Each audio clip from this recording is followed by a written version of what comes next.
eyaka etikaka bilembo. Eza lokola mbula. Mbula so ekuti mabele ya kokauka et arrosaka yango. Ekreaka différence. Tika tango yokambango na kombo na Yesu. Amen. Amen. Nasuna commentaire mingi ya kotia te tango tozobenga. L'homme de Dieu. Le pasteur Guélo. Tango topusana. Tozobenga nkolo maboko.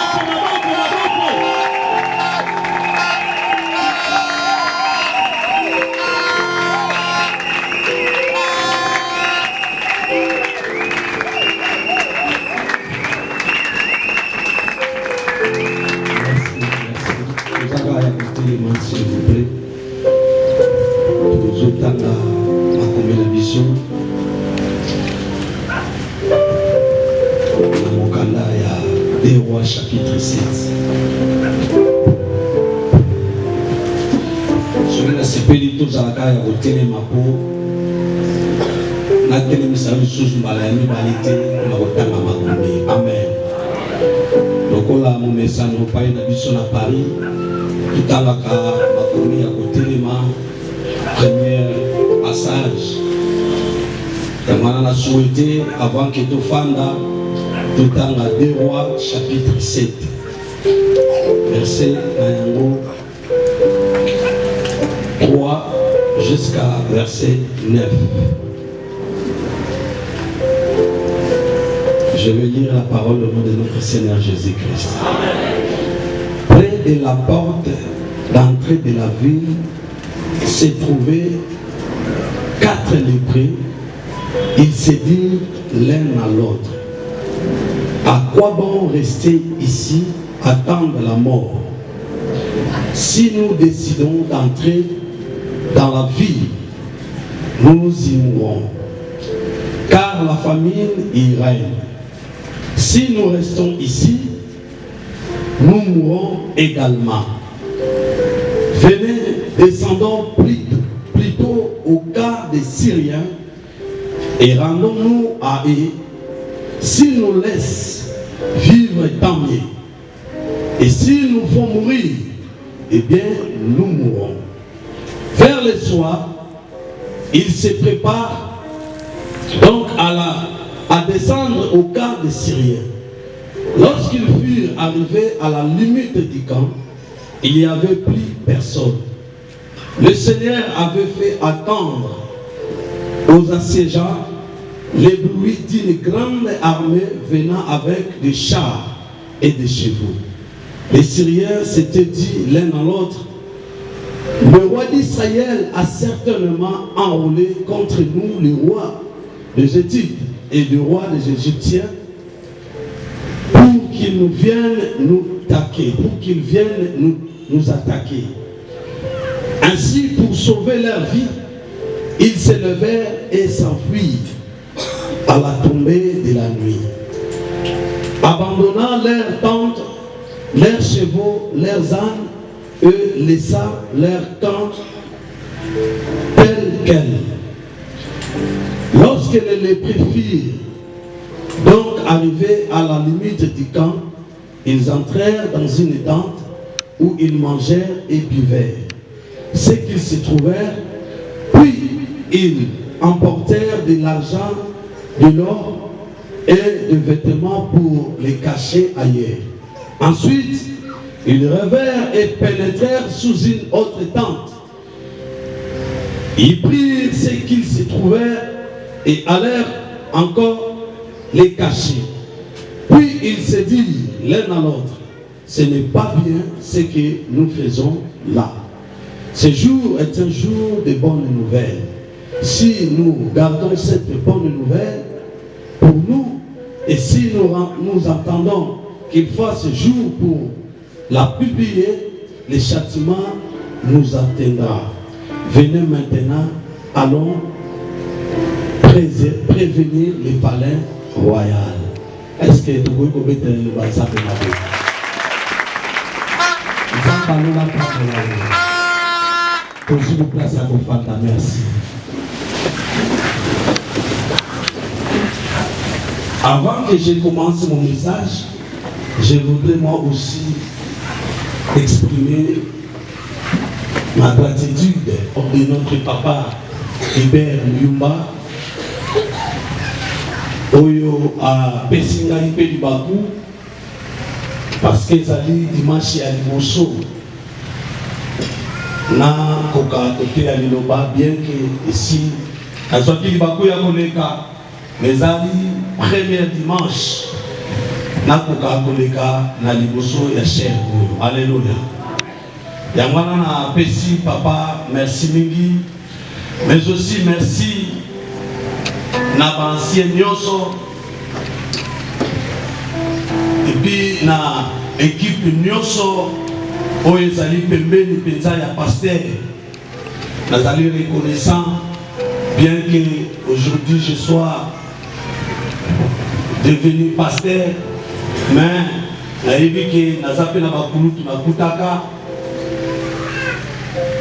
et sengeli na reconnaître aussi la grâce oyo baza na yango amen particulièrement aussi na ancien Charlie oyo a reconnaître nayebi ete exhortation na ngai liboso na vie eye moto akordaka ngai yango na équipe ya intendance même soki lelo alobi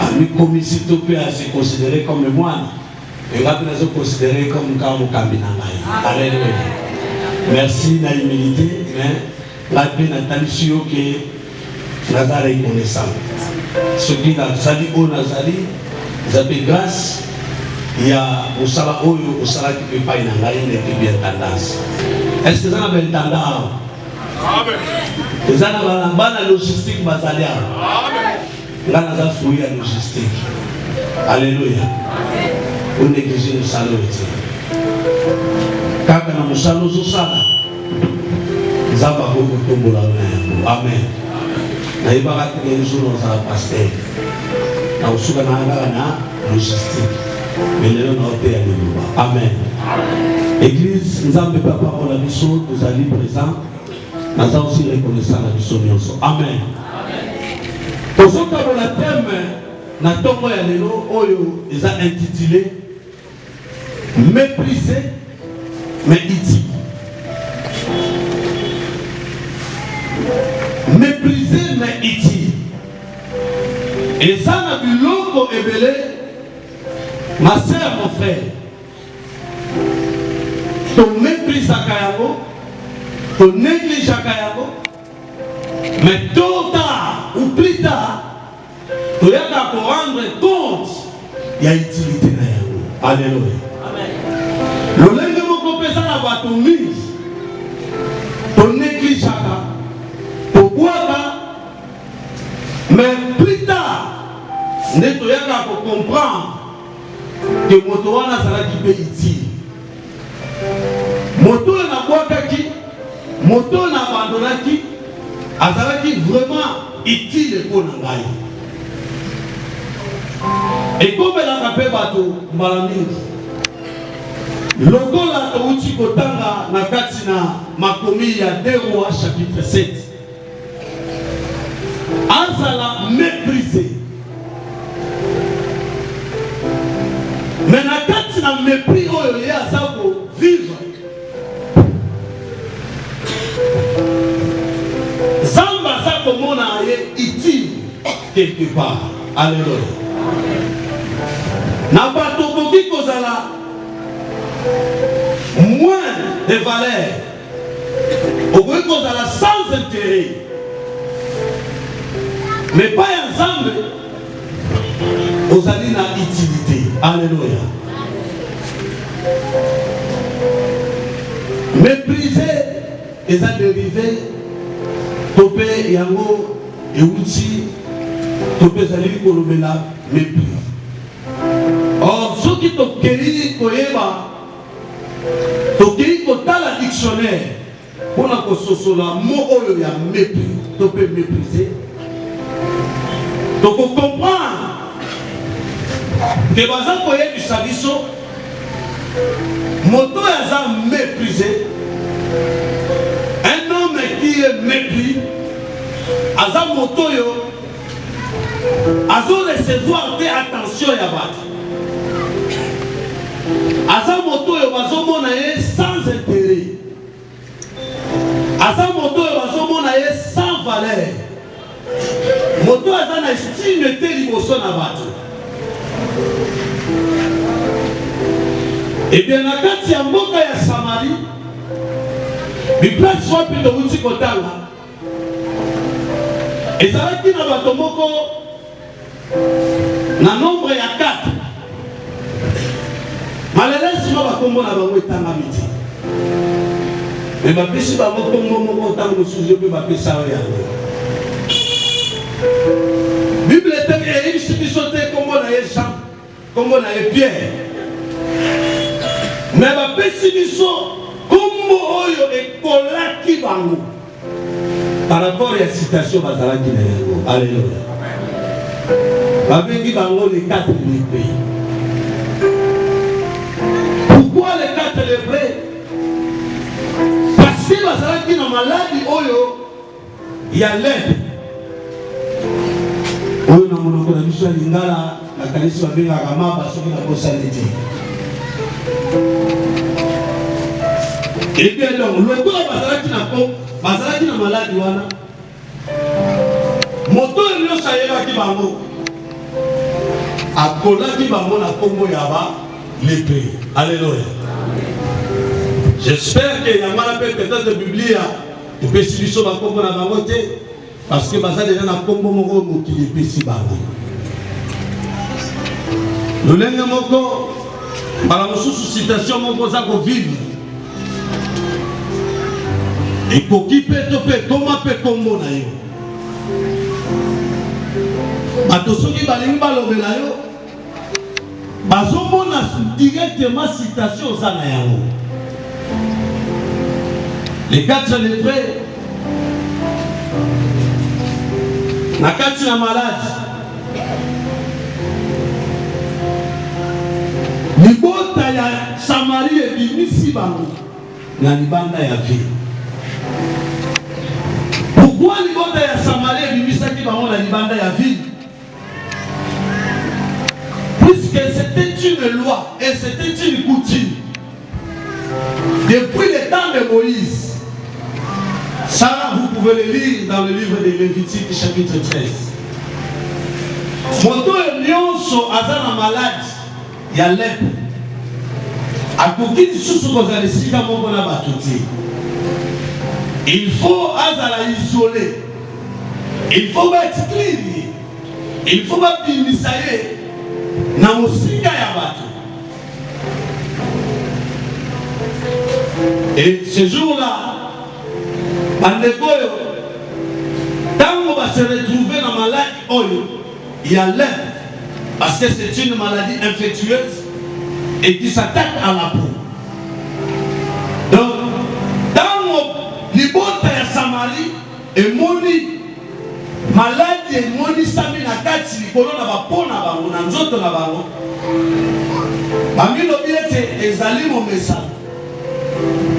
Parce que c'est une maladie aussi contagieuse. Il faut bazala nito binisa bato. Alléluia. Babinisi bango libanda ya ville.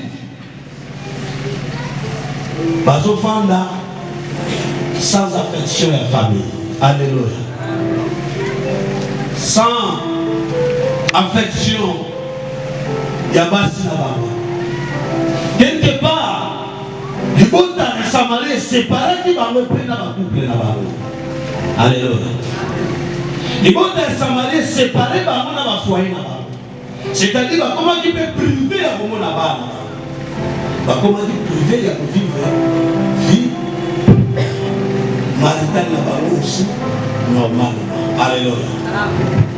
Tout simplement parce que bazana eloko moko donc on va se retrouver dans position ou citation moko où les autres pays qui savent va vivre une vie normale.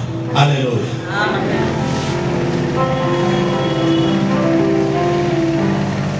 Afandi na bango libanda ya vie. Mais dans cette vie, il y avait aussi un problème de la famille. C'est-à-dire que Nzalapé et elle qui pouvait taper la carte de la ville de Samarie. Pourquoi? Parce qu'il y a eu un problème ou une guerre entre les Syriens et les Samaritains. Et donc la carte de Bitumba, il a commis très cher ma fille. La carte de Bitumba, il a commis rare. Imaginez que Bakangin Zela Bandounou, Bakangin Zela Bankongo, Foufou est dans les sous-soutés. Akala, je ne sais pas si vous avez Bankongo est dans les sous-soutés. Donc, on est posé compte, il y a Mouké. Donc, on est déjà dans stock, donc on a réserve, dans Kinshasa. Et comme a plus cher. Alléluia. Et donc, il y a la carte à Samarie comme a dit plus cher. Pourquoi? Parce que les frontières, elles sont bloquées. Alléluia. À cause de la guerre.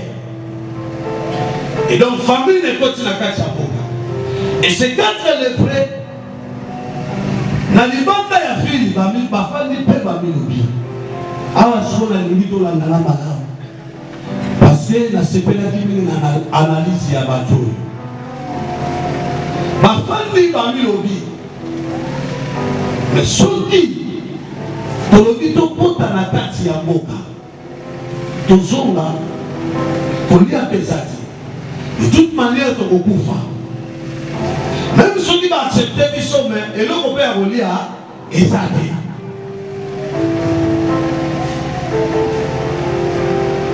Yami Balé, Babi Lobi, ceux qui peuvent te tirer,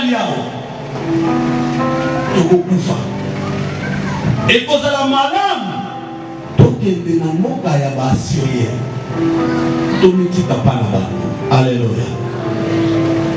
Ceux qui vont dire ma vie, gloire au Seigneur. Mais ceux qui peuvent ma vie, et bientôt, alléluia. Et nous on a séparé na yango na kati ya analyse ya bandeko. Na lingi to landa ngai parce que na pesa moi quelques points. Alléluia. Na kati ya analyse ya bandeko. Ba il faut constater malgré que nous sommes rejetés dans la famille. Malgré que nos compatriotes ne veulent pas de nous parce que nous sommes malades. Mais de toute manière, ceux qui te le disent sont Makuna, tu vas pouvoir. Alléluia. Autrement dit,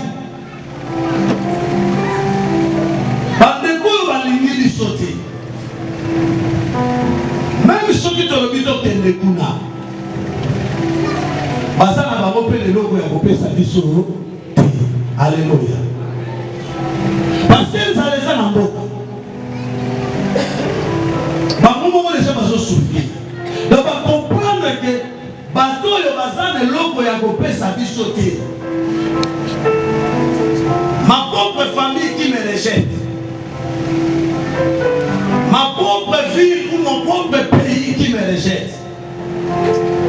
Même ceux qui n'ont fait ce bolingo, mais bolingo on peut et vous fournir dans le logo. Alléluia. C'est-à-dire que relation aux gens et tu ressens le mépris dans ta relation. Mais tu te dis, même ceux qui n'ont forcé dans ta relation, même ceux qui n'ont forcé bolingo et pas à mouton, de toute manière. Alléluia. Donc on va comprendre que ça c'est la ligne de forcer au niveau. Ça c'est la ligne de forcer relation où nous avons manifesté au niveau de Panama. Puisque attends la mort forcée à couper ça dans la logo.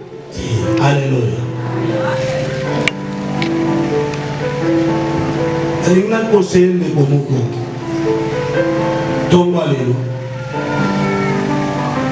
Oya za rejeté. Oya a méprisé, où il a exclu, où il a abandonné, où il a humilié, parce que tu n'as rien, parce que tu es au chômage. Parce que le chômage représente le lèvres. Alléluia. Relation beaucoup ils ont rejeté parce que tu n'es pas marié. Moi je ne peux pas avoir des relations avec une femme qui ne sont pas mariées. Alléluia. Je ne peux pas avoir des relations avec bateau bazan à niveau nanga. Alléluia. Parce que nous avons un niveau à l'école. Parce que nous avons un salamoko, ils ont permis de vivre un peu mieux que Baninga. Alléluia. Et nous avons méprisé Batou. Maintenant, peut-être des situations où on a vivre là. Auprès d'un ami, auprès d'un frère, d'une sœur. Parce que ta citation est tellement médiocre et tu ressens le rejet, le mépris, mais tu forces. Je voudrais te dire, il ne faut pas forcer. Alléluia. Parce que je peux forcer au côté. Parce que de toute manière, ça peut nous faire ça. Parce que nous comprendre que nous vu que les gens ont le faire ça. Parce que il ne faut pas te forcer les relations. Il ne faut pas te forcer pour nous. Tout tracer chez lui dans les choses. Nous nous abandonnons. Mais parce qu'on a besoin, nous avons toujours dans les besoins, tu cours toujours derrière cette personne. Et nous allons toujours humilier. Mais si tu comprends que nous avons appelé l'eau pour nous payer sa matin, nous avons occupé pour forcer pour l'immonité. Nous avons occupé pour l'andakalandakaïté. Parce qu'à Boïnaïe, à Lingui, à quoi humilier, à quoi on dit que nous avons un niveau naïté.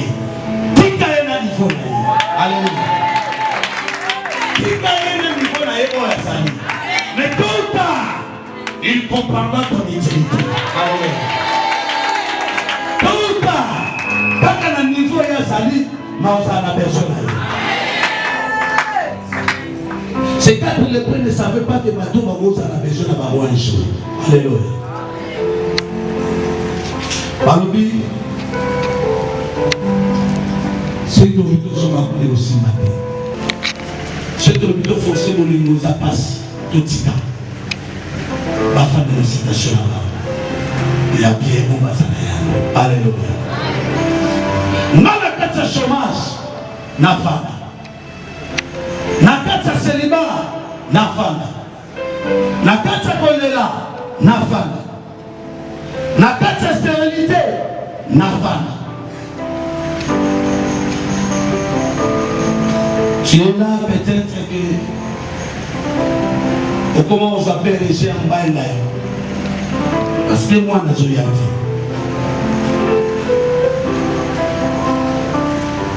accueilli, même dans ma famille, à la ligne de société. Mais ils sont forcés caca. Alléluia. Moi, si ça vous soit limité parce que dans le chômage, les bandas qui malades.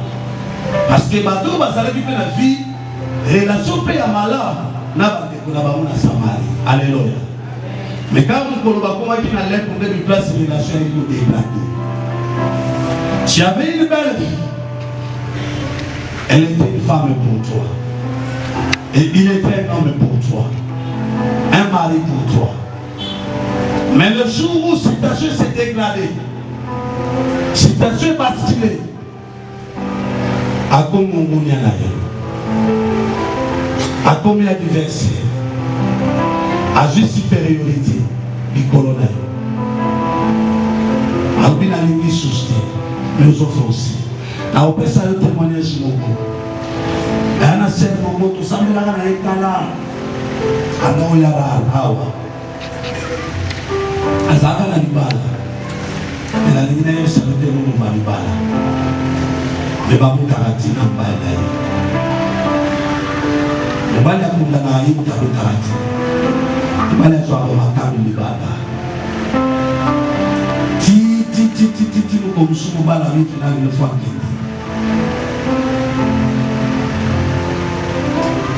Ake ina yi.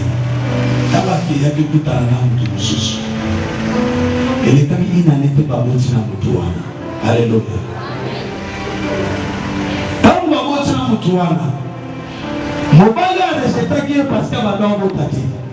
Maintenant yo comprendre que problème ezala kundenga. Aluki siko ya so. Haleluya. Mais moi c'est ça que vous te place mususu. Est-ce que cette essai a soka continuer ko forcer la kata bolingo wana ngabo mota? Mais parce qu'il avait compris que je ne vais pas forcer. Alléluia. La salle au sommet a rejeté la kata. Et ça juste un exemple pour nous montrer ça que les hommes soit forcés à noter. Mais la postérité que nous demandons alléluia. Pour interpréter mon abéti. Amen. Mais la édition que ça n'a vu l'homme belé. Ce qui est aussi batté, la force à la noter. Relation est aussi batté. Amos dit, des hommes ne peuvent marcher ensemble sans être convenus. C'est une organité, la carte de la relation.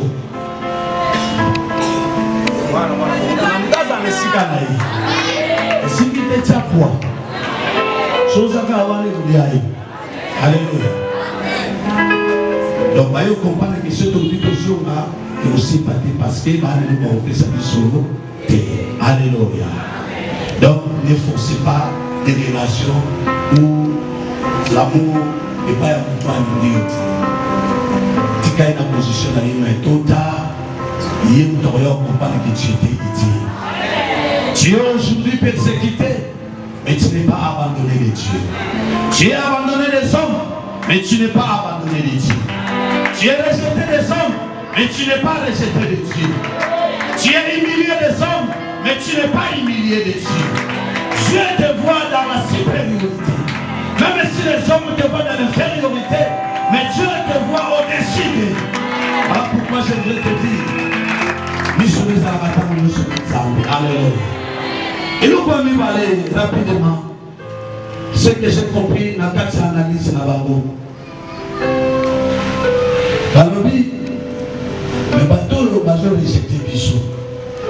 Balingi Bissot.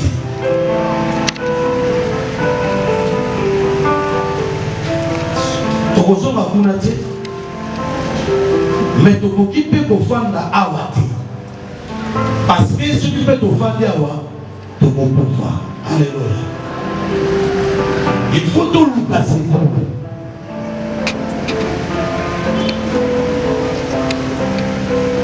Alors que donc il n'a vu ce pas Bassilien.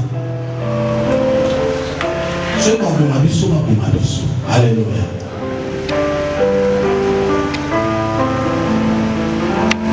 Curieusement, quand on va créer par la Bassilien, il y a un moment il y avait une personne. C'est lui que nous appelons Yoshua HaMashiach. Après, c'est là qu'il les gens pas dans Bango.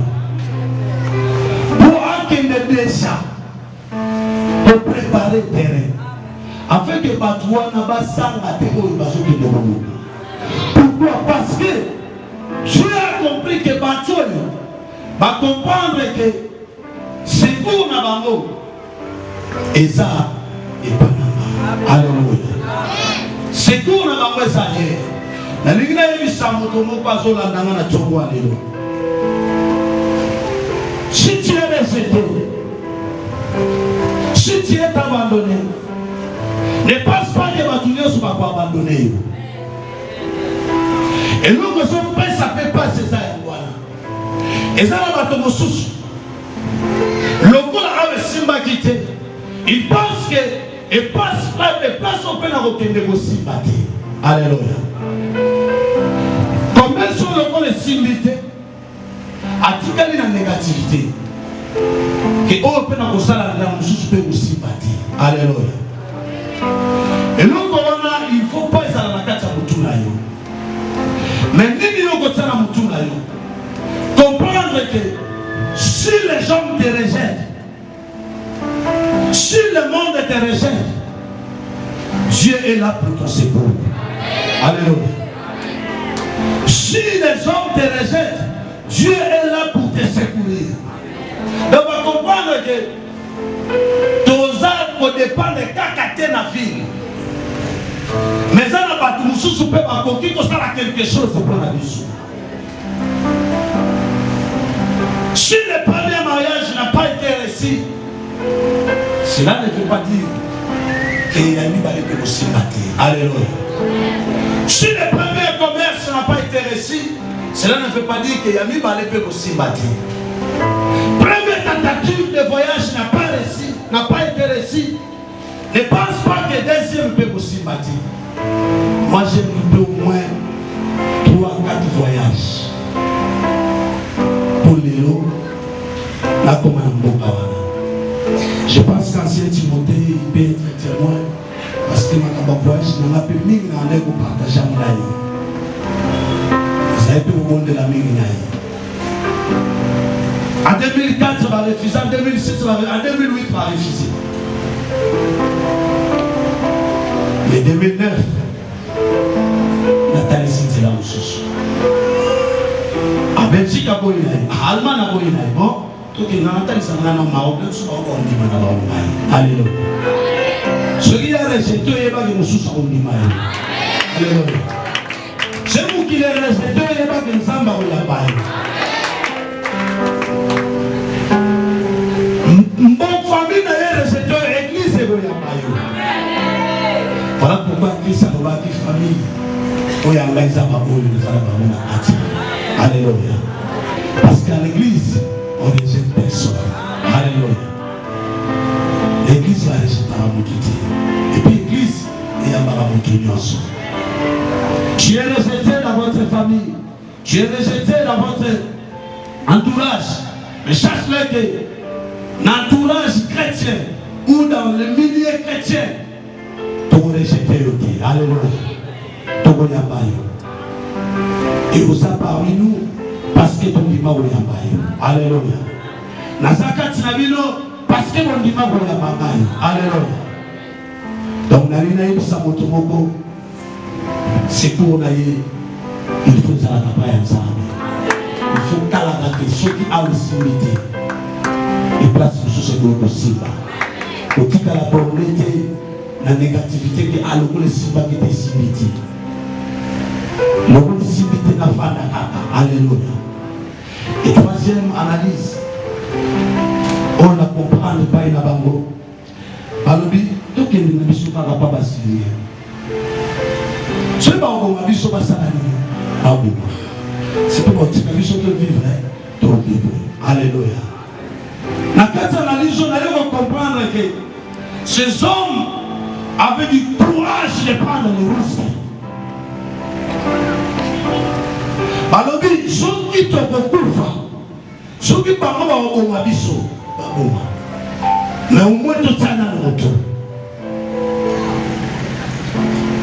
Ils ont accepté de prendre les risques.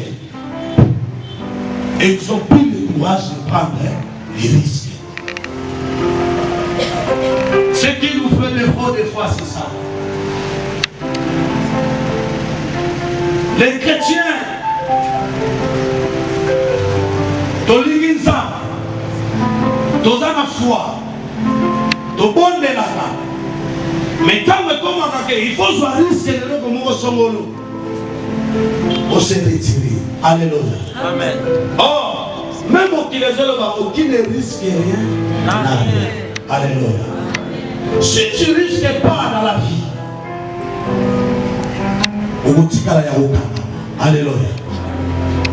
Il faut avoir le courage de risquer dans ma camouflage. Balobi que place wana et simbagate. Azo keto koti kule simbate. So Soko tu comme un certain danger. Mais je prends le risque. Comme pour le Soko sur ça, la moi, ils ont un risque belé. Oui, je prends le risque. Et dit qu'on va te souhaiter si belle à dire que tu me souhaites, on appelle aussi belle à dire. Alléluia. Amen.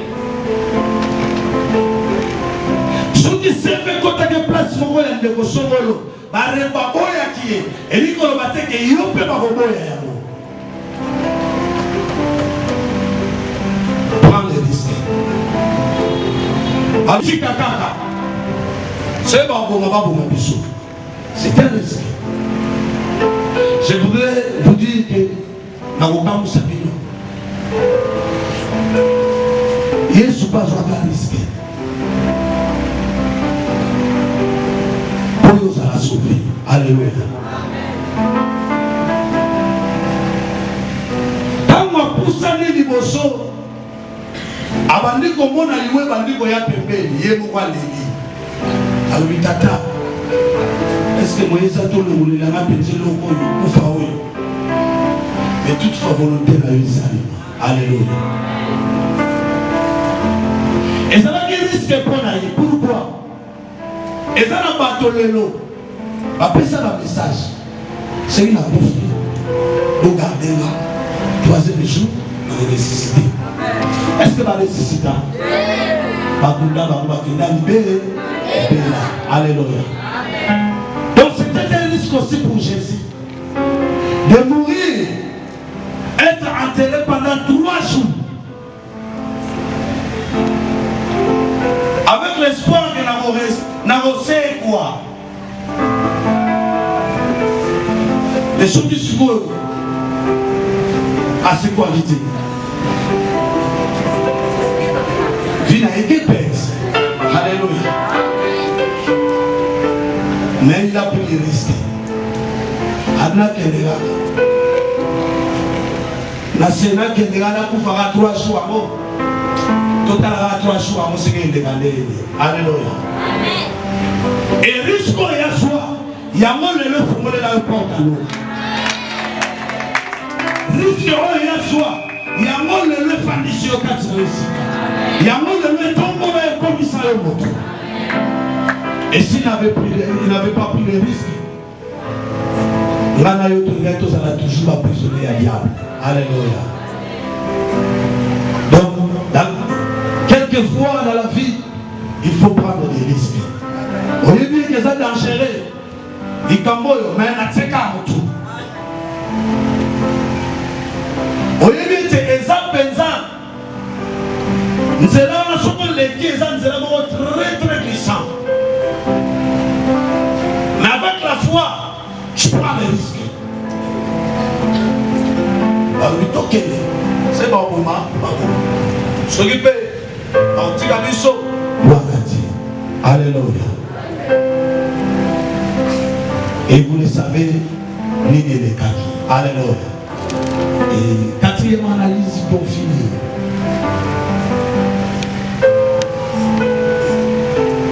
Dans verset 9. Quand on va continuer à sa vie, on va trouver le nom à trouver un moment à aller que à mener. Parce que nous sommes à un moment donné, quand ils se sont dit, ah, mais autres jours, ça les a malades. Ils vont qu'ils aient des armes. Ils sont toujours à Boliar. Toujours pour m'en parler. Albi, nous avons les armes pour les abonnés. Le Père. Plutôt qu'il ne doit nous c'est pas. Alléluia. Nous tous c'est la tombe. Car pour toi, il faut que nous voyons ça. Alléluia. Vous savez, le cas d'analyse, j'ai compris que Batoyo, qui doit comprendre que nous sommes, nous, un canal de bénédiction pour notre pays. Alléluia. Malgré que la Samarie nous a rejetés, nous a abandonnés, nous a exclus. Mais Bissot, tout ça n'est pas mourir. Parce qu'au travers leur mépris, nettoyer pour se retrouver dans le chaos. Pour tous les gens, alléluia. Madame Sousso, comment vous allez? Parce que vous avez méprisé. C'est pas méprisé. Vous mentez à la race de l'eau. Alléluia. Et parce que vous méprisé, vous dites non. Vous allez supporter mes mépris. Je dois faire quelque chose. Vous allez le voir. Zamba Tombolio. Dans mon Zamba Tombolio, n'ayez pas un cœur de acquis. Zala mon thème est un cœur sans acquis. Alléluia. Rejeter par moi, mais ma candidate va au candidat. Alléluia. Rejeter par moi, mais ma ticala la ranking n'a pas voté. Oui, il faut donc que ça bonne nouvelle. Alléluia. Il faut que ça bonne nouvelle. Tout le monde va vous parce que c'est un jour de bonne nouvelle. Et je voudrais dire à ce point, un frère, une sœur, un papa, une maman, nous tous allons nous rejeter, nous tous allons abandonner,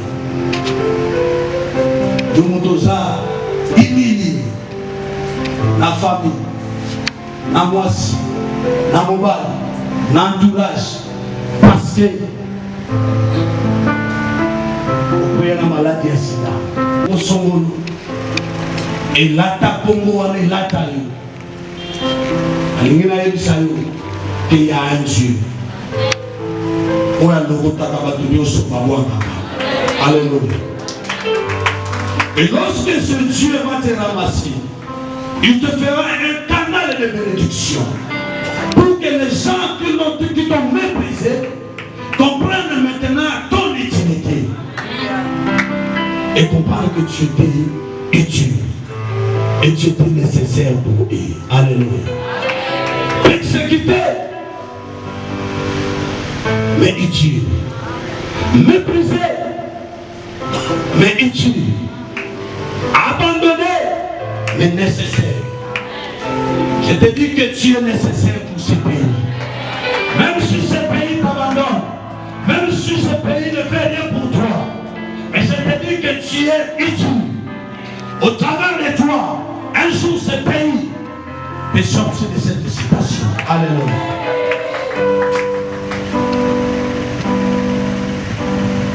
Matthieu chapitre 21, 42.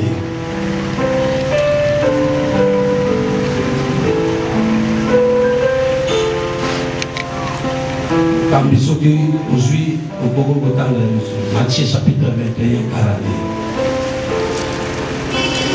Merci, je l'ai retrouvé. J'ai lu au nom de notre Seigneur Jésus-Christ. Et Jésus ajouta, n'avez-vous jamais lu dans les Écritures la pierre jetée par les constructeurs est devenue la pierre principale à l'angle de l'édifice? C'est le Seigneur qui l'a voulu. Ainsi c'est un prodige à nos yeux. Alléluia. N'avons-nous pas lu? Ça c'est Christ qui parle. Motanga quitté na makomi. Motoyo. Libanga oyo babwakaki epai ya batongi mboka. Mais ya monde ekomaki penza fondation. Ekomaki fondation pour nani? Ponza mbenda lingaki. Ponza mbenda lingaki ke babwaka ye. Pas comme ma fondation, et ça la prodige na miso ya bato. La ligne so que fina ye ça prodige na miso ya mokili. Fina ye ko salaka prodige na pays. Ta vie sera un prodige dans ce monde. C'est Dieu qui a voulu, et c'est Dieu qui veut que tu sois méprisé. Au travers de ce mépris, tu prennes le courage de prendre les risques. Alléluia.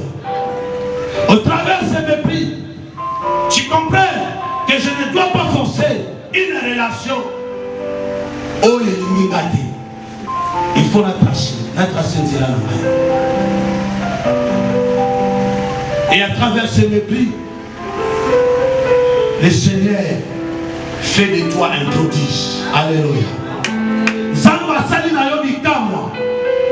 Bikamwa pour la ligne. Dans verset 16, il place ton petit côté. Bible zoloba. Bato tango bakoti. Na sukisiwana. Bato tango bakoti. Na kati ya vie. Zamba si après céder bango pour la koyokisa mongongo ya bashar. Et bien, si Israël a zoyawa a rolé ba mercenaire pour balia ko bundisa biso, il faut okima na okima babandi ko tika biloko balie ba kuti biloko ba su biloko ba keme masango na kati ya sango roi dutenani roi tidibo vérifier information tant il faut y et c'est exact. La Bible dit tout le peuple précipita pour aller piller. Alléluia. Mais pendant qu'ils vont précipiter, je pense qu'ils étaient aussi avec les 4 lépreux. Parce que maman vous voyez dans ça. Donc je pense que les 4 lépreux étaient là. Malgré le résultat qui va parce que Bazana qui est malade, ils avaient qui contagieux. Mais ce jour-là, ils n'ont pas compris que ils ont oublié que ces gens-là, ils avaient une maladie contagieuse. Donc on tout à la goya ça. Pour battre de l'Ugabolia, c'est la toute qui a bien la maladie. Babosana, oh non, ça va s'arrêter. Babosana, oh non, ça va le battre pour la eau. Babosana, mais si nous sommes à la pour la eau. Babosana, tout qui est notre, mais on s'est collé la eau parce que tu es une bénédiction et parce que tu seras une bénédiction. C'est une année.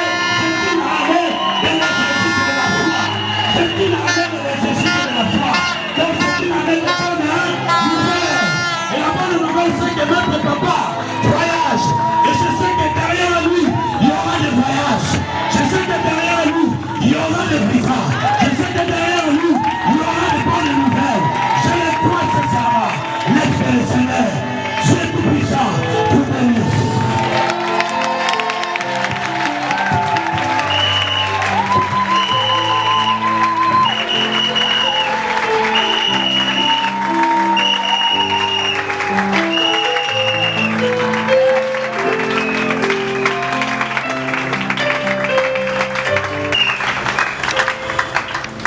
Dans la vie, en fait, dans la vie, on a gagné ming dans la vie. Il y a une variation sur le force à côté. C'est ce qu'on appelle les attentes à combien déjà on peut les s'arrêter. Mais aussi, il faut prendre les risques. Je me tourne vers lui parce que la ligne a libéré Caratas au côté par Joseph. Je me souviens encore le jour où Nazareth a parlé en 2015. Nabenga ina chambre d'osso la Somalie. Nabigelo toba na musala ama bari. À tel risque, les gens ont compris qu'il fallait prendre ces risques pour tomber en place comme ça. Trop philosophe. La Siliga pour la Bible, nous avons une philosophie de elle m'a faut risquer. Beaucoup banda, ils ont une discussion qui sont dans la chambre. N'a beaucoup banda. Et je lui dirais qu'il y a des frères, il y a Tchéni, il y a Pati, tu vas les encadrer beaucoup banda. On ne laisse pas détoquer, tu es vrai, c'est vrai. Les vrais avis de mon place, voisin va s'en faire là. Eh bien, on va voisin. Dans une mamie, ça tout. Na moyo qui m'a sur les bandelas, avec na magamona au côté moi là qui. Est-ce que l'homme sale bandade? Et bima tu na salté. Est-ce que le rasa monté?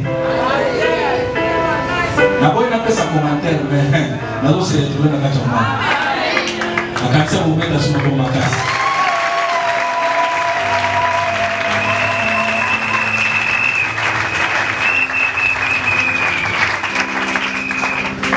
Après c'est là parce que il faut que tu pas c'est Joseph qui peut nous libérer.